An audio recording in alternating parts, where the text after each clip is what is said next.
Okay, so I want to start with a question.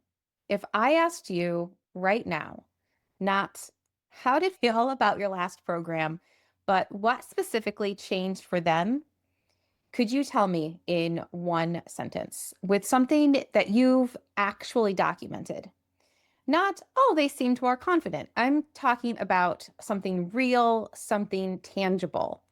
If that's hard to answer, I don't think that's on you. I think it's a timing problem. And that's what today's episode is all about. Hi, I'm Renee Coster, Learning Experience Designer and Consultant, and welcome back to Learning Experience Design for Changemakers. If you want to learn about building immersive learning experiences that stick, you're in the right place. So here's the pattern that I see in my own work and in almost every nonprofit or entrepreneur that I talk to.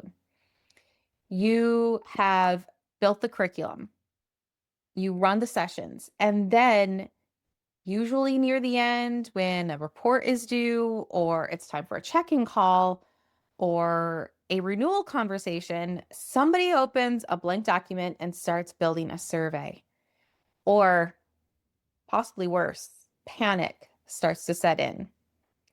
I want to be very clear. That is not a personal failing. It's not that you're bad at this. It's that evaluation for many of us shows up at the wrong point in the process. And here's why that matters. If you've ever sat down to prep for a next steps meeting with a client or a student and you had nothing prepared to show them, the growth they've made, the progress, the receipts, you know the panic. I have felt it more than once.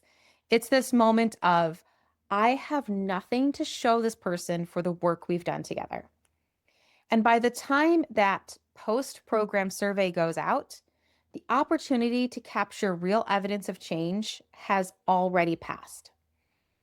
Here's the line I want you to remember from this whole episode. You can't retroactively collect data on a transformation you didn't design the program to produce.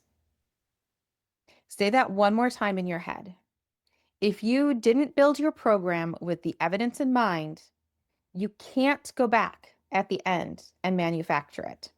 It's already too late. So if waiting until the end doesn't work, what's the fix? It's not a better survey. I know that's probably what you're expecting me to say. Better questions, a nicer form. That does help, but it's not the actual fix. The fix is a reframe. Evaluation isn't a measurement tool, it's a design commitment. We commit to designing for the evaluation the same way we commit to designing for the outcome. Those two things are tied together because what we actually want to evaluate our students or our clients' progress toward the outcome, we said we'd help them reach. Here's the piece that changed for me. The evidence you're able to generate is determined the moment you decide what change you're trying to create. Every decision you make after that point either builds towards the evidence or it moves you away from it. So, this isn't a checklist episode. I'm not going to hand you 5 questions to slap onto a form today. This is an awareness part. I want you to sit with this idea. Evaluation gets decided at the beginning, not the end. Let's talk about what afterthought evaluation actually produces, because I think this is where it gets real for people. When evaluation is treated as an afterthought, it produces afterthought data, attendance numbers, satisfaction scores, a testimonial that says this was so valuable, without saying what became valuable or how. I call that thin data. It's not nothing, but it's not enough to build on. And it's definitely not enough to hand to a funder or a board and say, here's proof that this worked. What we actually want is thick data, specific documented evidence of what changed and how. I wanted to tell you about someone I was talking with recently who's running a challenge program. She customized part of her program for a smaller group of participants, and here's what she found. Over 50% of the people who went through the customized version had far more success getting through and almost completing the challenge compared to the people on the general track.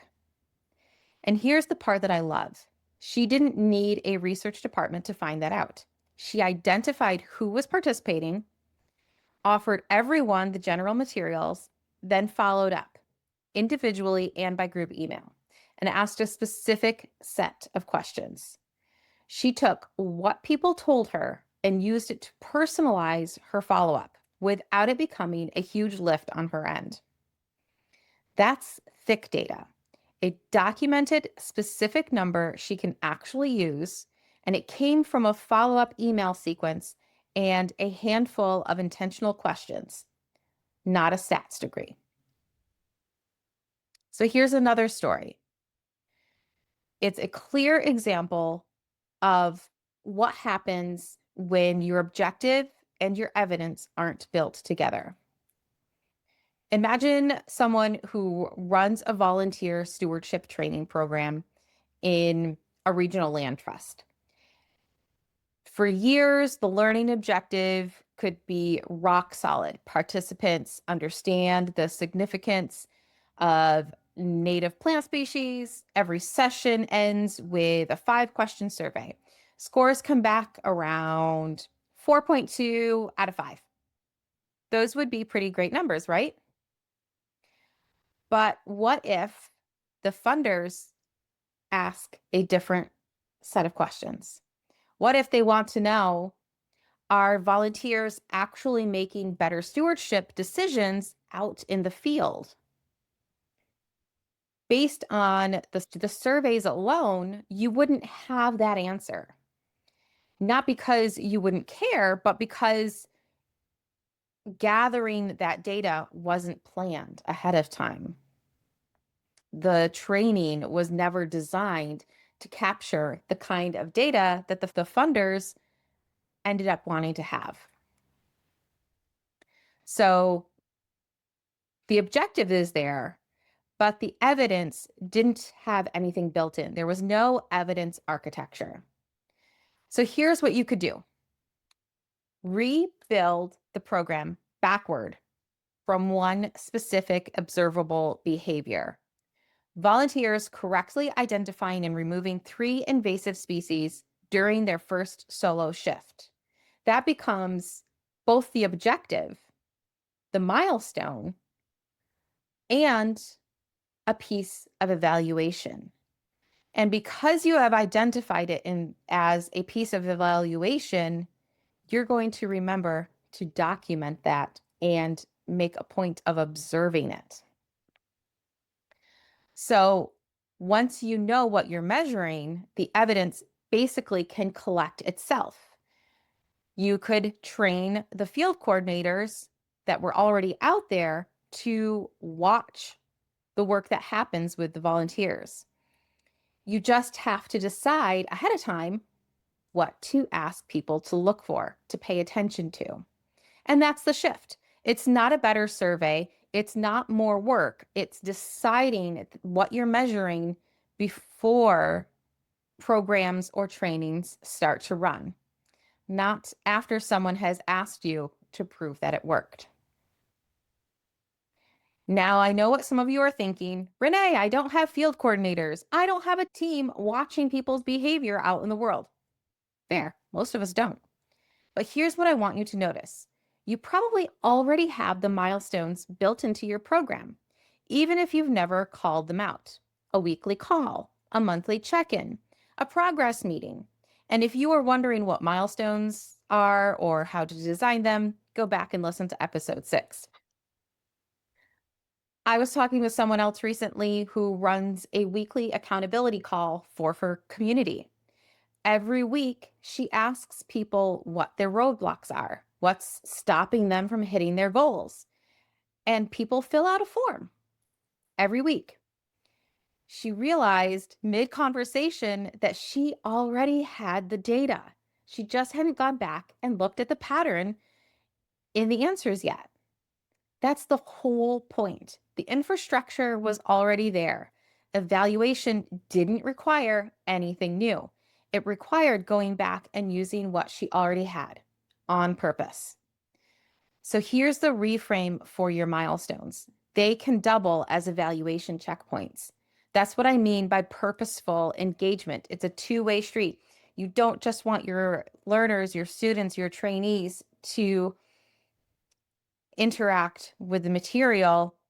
You need to also observe those action steps. So you don't need a survey that's bolted onto the end of your program. You just need to notice which check-in you already run could carry a little more weight, do a little bit more of the work. And no, you don't need an evaluation for every single milestone, but a couple of them used intentionally can carry real evidence. So let's bring this all together. Most of us treat evaluation as the last step, and that timing causes actual problems. It's not your research skills or your resources. Evaluation needs to be a design commitment that's tied to the outcomes you're already building toward, not a measurement tool that gets added later. Afterthought evaluation is going to give you thin data. Intentional evaluation gives you thick data. The milestones that you already run double as your evaluation checkpoints. You probably have more of a system than you think you do. I'll be honest with you, I am still figuring out exactly where I want to take this series next. This is new territory for me too, and I'm really excited about it. And I want to share it as I build it. So here's what I'm going to ask. Send me your evaluation questions. Send me the places where you get stuck. Email me. As always, use podcast share in the subject line. Send me a DM, whatever's easiest. What you send me is going to help shape where this goes next. Thanks for being here. I'll talk to you soon.